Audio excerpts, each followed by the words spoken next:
Luke Skywalker has retrieved the journals of Obi Wan Kenobi. What do they say? Welcome to the Complete Story Series, where we take trade paperbacks and single issues and we break them down into digestible bites to help you understand. Then we read it dramatically back to you. All alterations of the panels, text, and images are to prevent copyright problems, and all art is owned by its respective companies. This tale takes place right after Episode 3, but before Episode 4, and it takes place during Issue 7 of the comic book. As hard as it was to become a Jedi, it was harder to stop being one. But Obi-Wan did. He ignored the innocents in trouble. He let the bullies do what they wanted. It had been years since he touched a lightsaber. He wasn't General Obi-Wan Kenobi anymore. No longer a Jedi Master.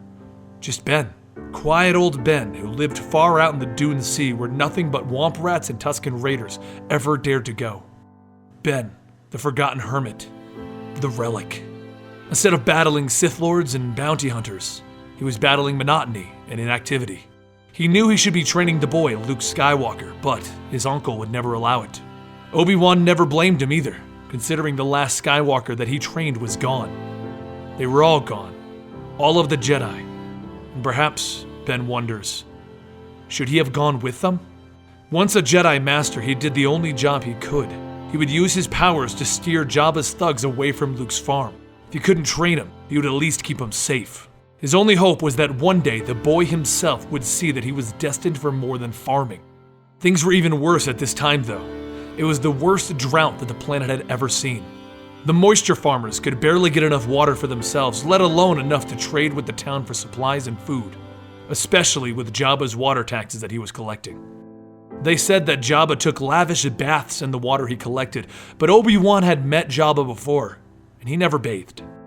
Everything was a bigger frustration for Obi-Wan, because Qui-Gon never taught him how to fade away. One day while trying to trade for goods in town, raiders showed up and they demanded all of the water from the town. So Obi-Wan used his Jedi powers to disable all of their guns and leave the townspeople guessing as to what happened. As he walked away from the scene, he decided that he shouldn't go into town anymore. Things would continue on just like this, until one night, he felt it.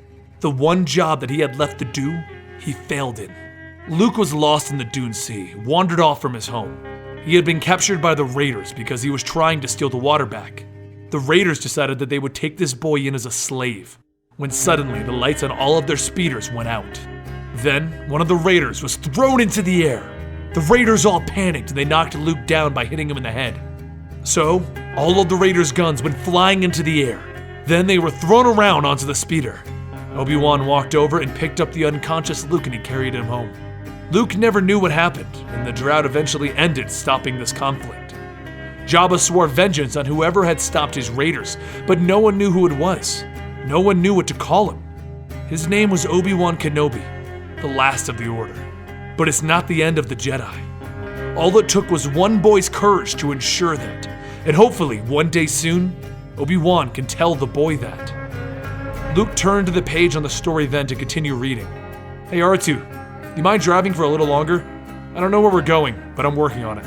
And the two of them continue their journey for answers to the Jedi Order. Make sure you join us next time when Luke does find where he's going. But I wanted to tell this story separate from our other videos because honestly, I felt like it explained a few things about Obi-Wan. One thing I've always wondered myself was what Obi-Wan did on that planet for all of those years. I'm Benny the Comicstorian, and I'll see you next time right here.